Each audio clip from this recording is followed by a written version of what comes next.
The wind cut across the range like a blade, cold and relentless, lifting dust that burned my eyes even through the scope. Behind me, I heard it.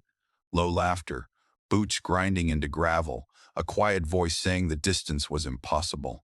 2,400 yards, too far, too much wind, too many reasons to fail.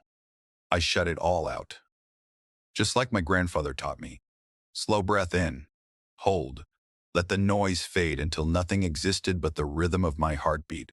Through the glass, the steel plate shimmered like a ghost in heat and dust.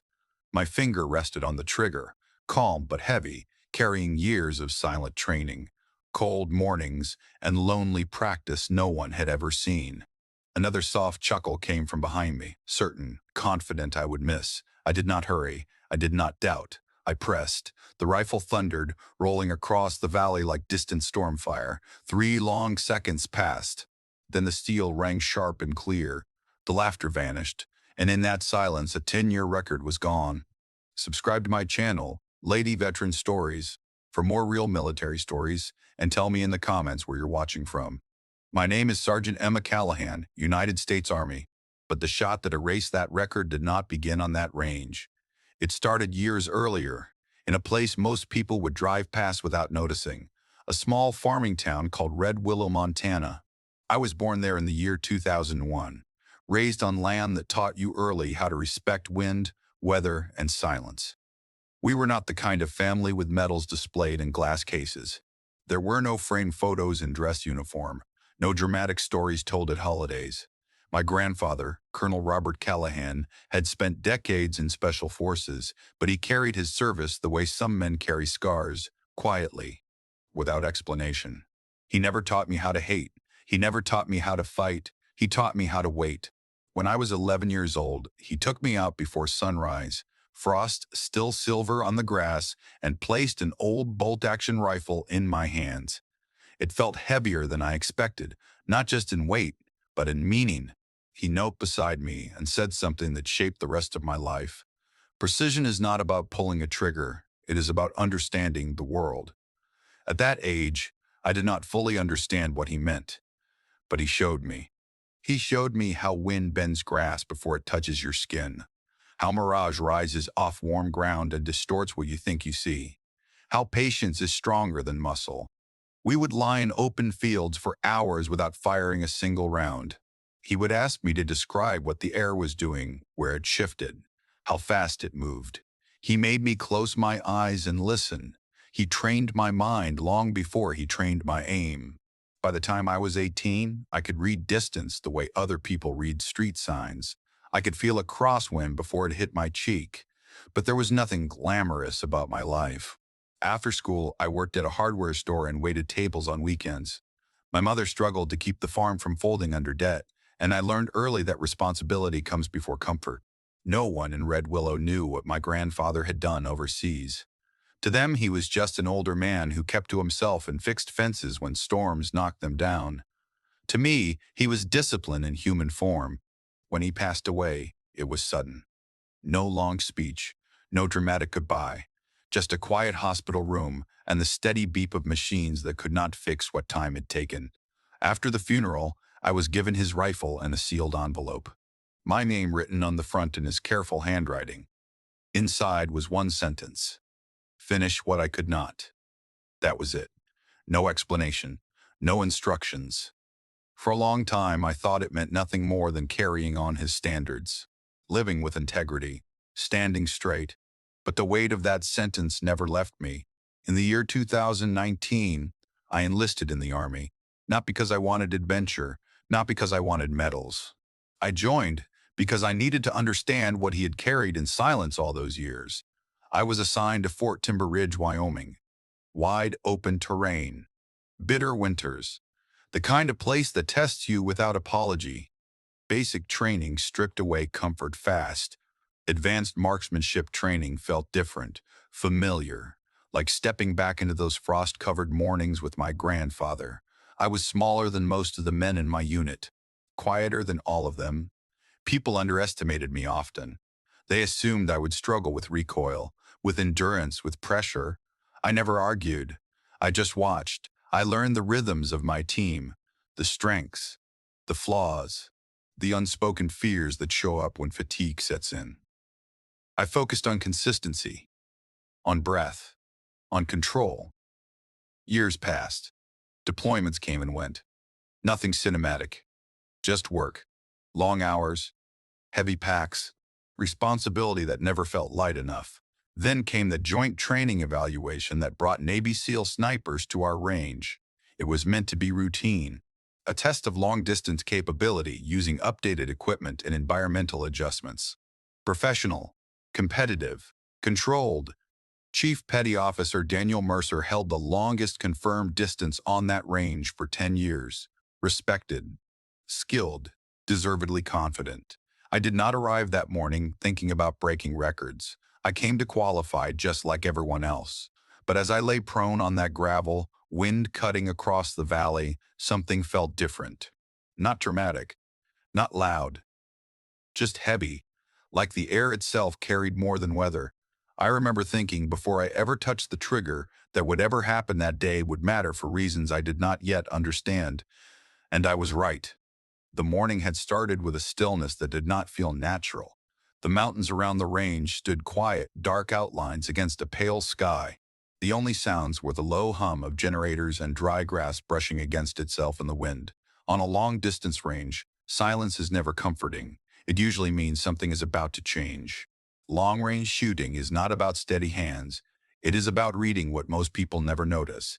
Temperature shifts, mirage patterns, wind direction at different elevations. That morning, the variables refused to settle. Gusts came in uneven waves, pushing hard from the west, then dropping without warning. The air felt colder than forecast. Even seasoned shooters adjusted more than once. I lay behind my rifle and watched others attempt the extreme distance. I watched impacts kick up dirt yards away from steel. I watched spotters whisper corrections that did not seem to hold. Frustration crept into their voices. No one likes feeling outmatched by weather. Chief Petty Officer Daniel Mercer stepped up earlier in the morning, calm, confident. He had the posture of someone who trusted his own history. When he fired, the shot was clean, not lucky, calculated.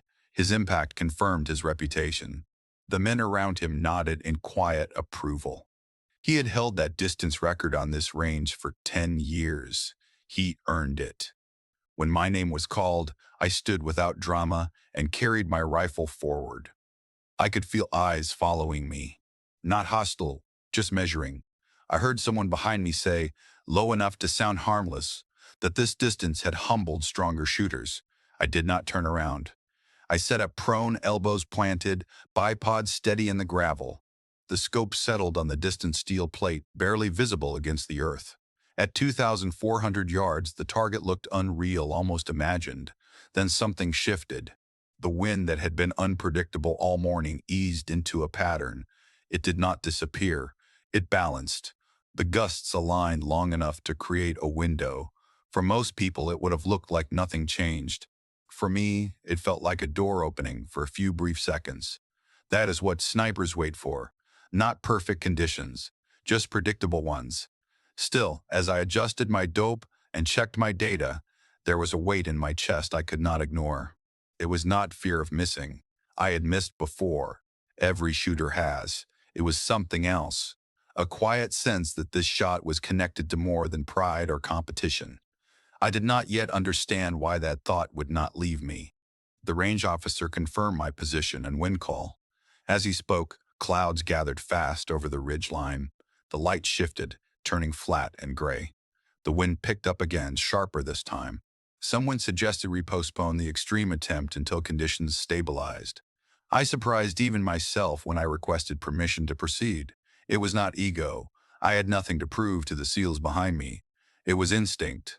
The window I had seen was closing, but not fully shut. If I waited too long, it would vanish completely. Permission was granted. I settled deeper into the stock. The world narrowed through the scope until nothing existed beyond that distant plate. My breathing slowed naturally, the way it had during those early mornings with my grandfather. Inhale. Hold. Let the heart beat once. Twice. Behind me, I heard quiet discussion. Words like probability, risk, reputation. I knew what they meant. If I missed badly, it would not just be a missed shot. It would confirm what some of them already believed. Inside my head, I heard my grandfather's voice instead. Control what you can, accept what you cannot. I began my calculations again. Wind drift across different segments of the valley. Bullet drop over extended flight time. Air density changing with the temperature drop. Micro adjustments to the turret. A half-click correction. Then another. I checked my natural point of aim. Adjusted my shoulder pressure, let the rifle settle.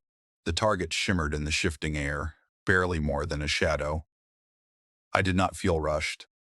I did not feel defiant. I felt committed. The conditions were unstable. The margin for error was small, but the variables for a brief and fragile moment were readable. And when that moment comes, you either trust your training or you watch it pass. I chose to trust it. The moment before a shot is never just mechanics, it is acceptance. A quiet agreement between mind and consequence. Once the trigger breaks, there is no calling it back, no second guessing, no correction in midair. Only truth. My finger rested against the trigger, feeling the cold curve of steel. The world inside the scope was alive with movement. Mirage rising from warm ground, wind brushing across the valley in uneven layers. My breathing slowed until it matched the rhythm of my heartbeat. Inhale, hold, let the body settle into stillness. Another gust touched my cheek, slightly stronger than before. I adjusted without thinking, the way years of repetition teach you to respond before doubt can form. A small correction, barely a movement. But at that distance, small things decide everything. Time stretched. I remembered frozen mornings on open fields, lying beside my grandfather with numb fingers wrapped around a rifle too large for my young hands. I remembered empty ranges where no one watched, where no one cared if I improved or failed. No applause, no recognition, only repetition, only discipline. He never praised my shots. He only asked what the wind was doing, what the air was saying, what I had missed. In that silence on the range, I felt him again, not as memory, as presence.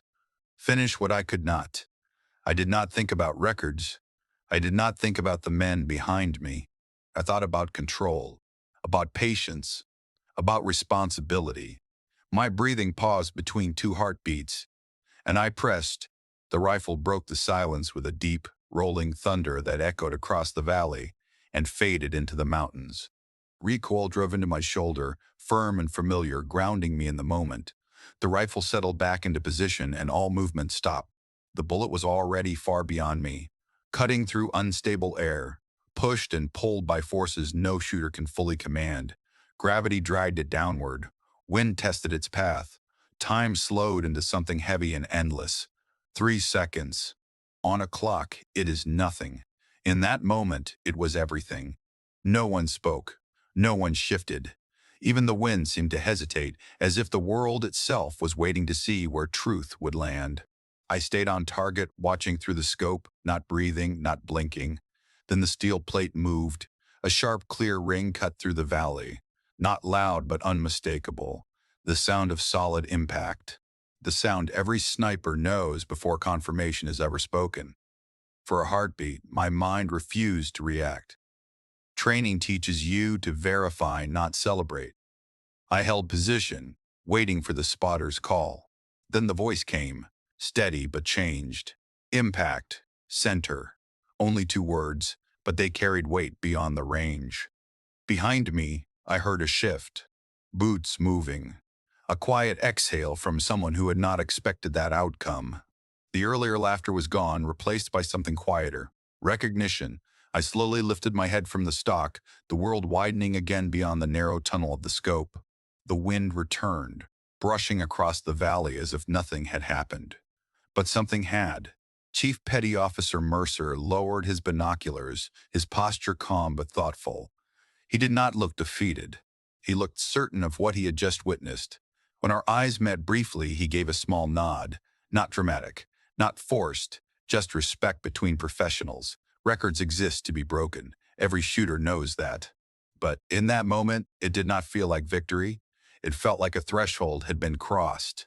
The range officer confirmed the distance again. 2,400 yards. Clean impact. New mark.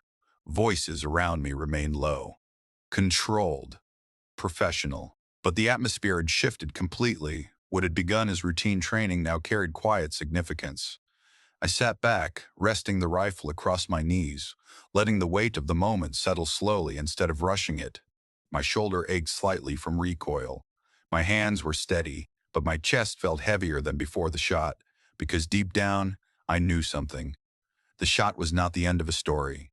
It was the beginning of one, and I still did not fully understand why. For a long moment after the impact, no one spoke. The valley seemed to hold its breath.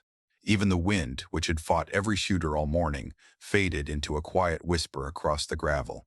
I stayed behind the rifle, eyes still through the scope, waiting for the official call. Training does not allow celebration before confirmation. Then the spotter's voice came, steady but edged with something new. Impact. Dead center. Record distance surpassed. The words carried across the range, simple and controlled, but heavy enough to change the air around us. I slowly exhaled and lifted my head. The world widened again beyond the narrow tunnel of the scope, colors and movement returning all at once. Boots shifted behind me. Someone let out a quiet breath they had been holding too long.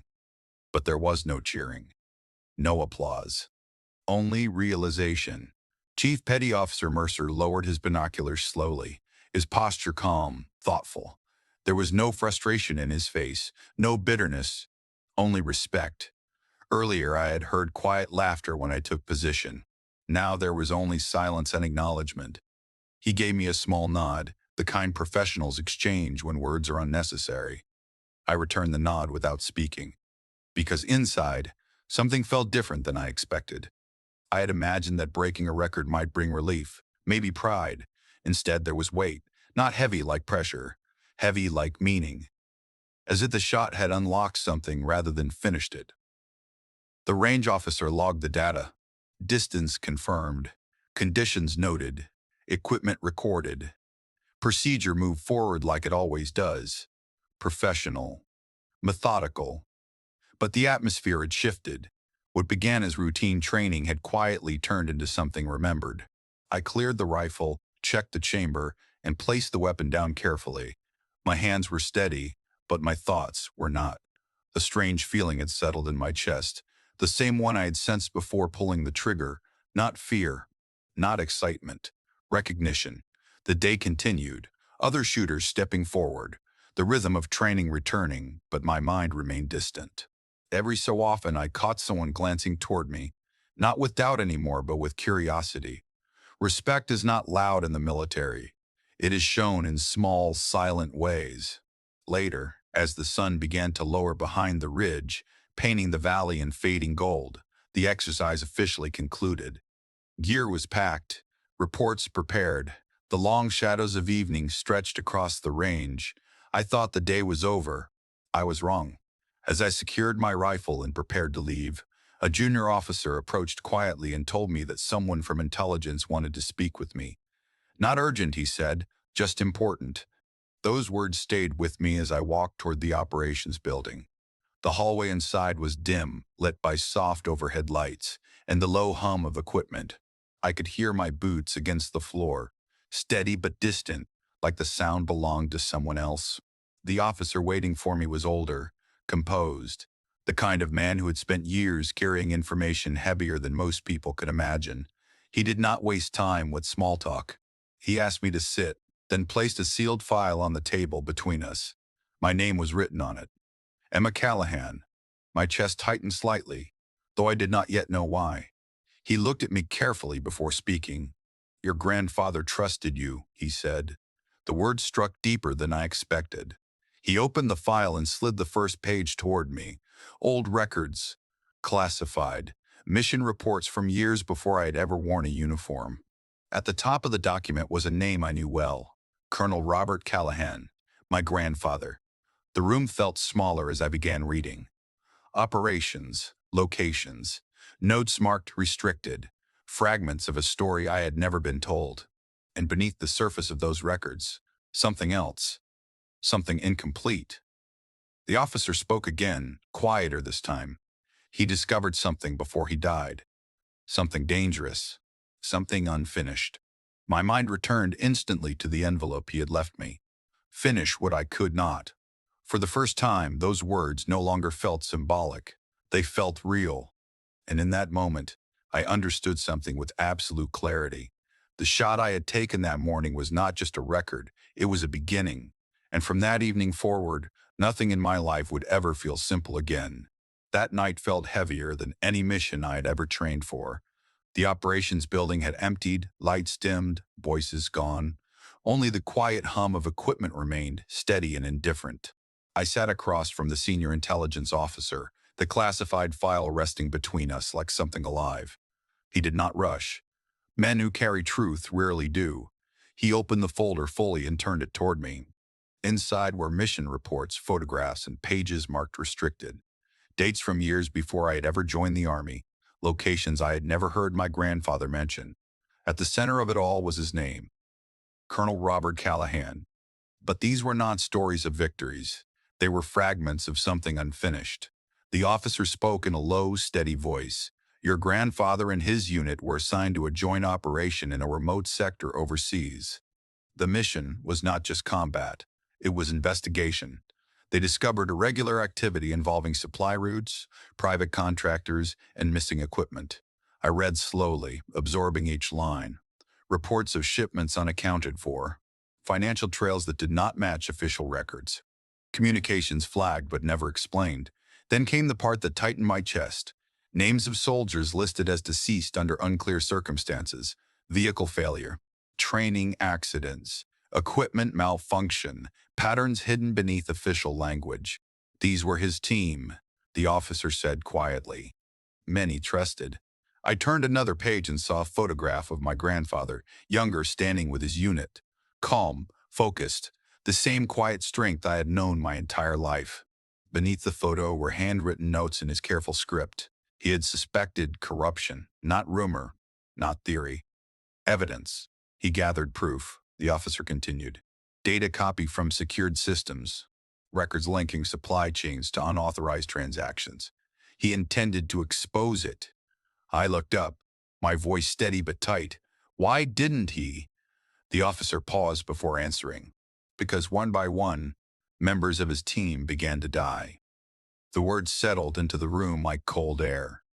Official reports closed each case without deeper investigation. No connection made. No questions pursued. But my grandfather had kept his own records. He saw the pattern forming long before anyone else would acknowledge it. He refused to destroy what he found, the officer said. He refused to stay silent. My mind returned to the hospital room where I had last seen him. The quiet machines, the stillness. No struggle, no explanation. Just gone. The officer placed one final document in front of me. Cause of death listed as natural. Heart failure. But below it, a note marked confidential. Unresolved anomalies. He was close to exposing something powerful, the officer said. Something that would have reached far beyond one operation. Silence filled the space between us. I could hear my own breathing, slow but heavy. For years I had carried his final message without understanding its weight. Finish what I could not. Now I understood. The officer leaned forward slightly, his voice calm but direct. He believed you would finish it. Those words did not feel like encouragement. They felt like responsibility. In that moment, the record I had broken earlier that day lost its meaning. Distance, precision, recognition. None of it mattered compared to truth. Targets fall, records fade. But truth, once uncovered, demands action. I closed the file slowly, feeling its weight in my hands. Not paper, not ink. History, sacrifice. Silence carried too long. What happens now? I asked. The officer studied me for a moment before answering.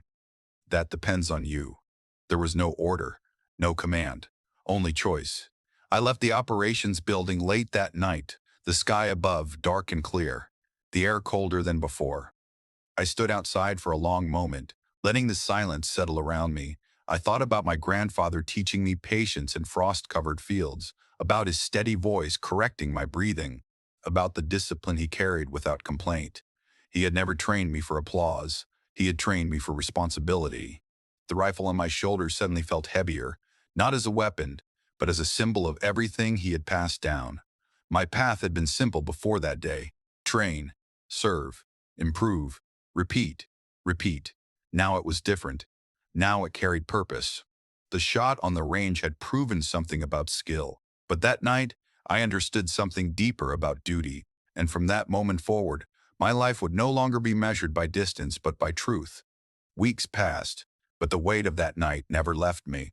Life on base continued the way it always does. Training schedules, equipment checks, early mornings and long days that blurred together. From the outside, nothing had changed.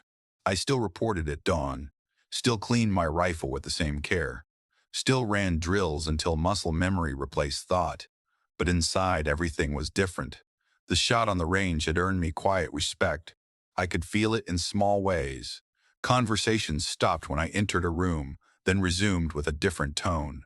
Questions about wind and distance replaced the old doubt. Even Chief Mercer, before his team rotated out, shook my hand once and said only one thing: good shot. Simple, honest, enough.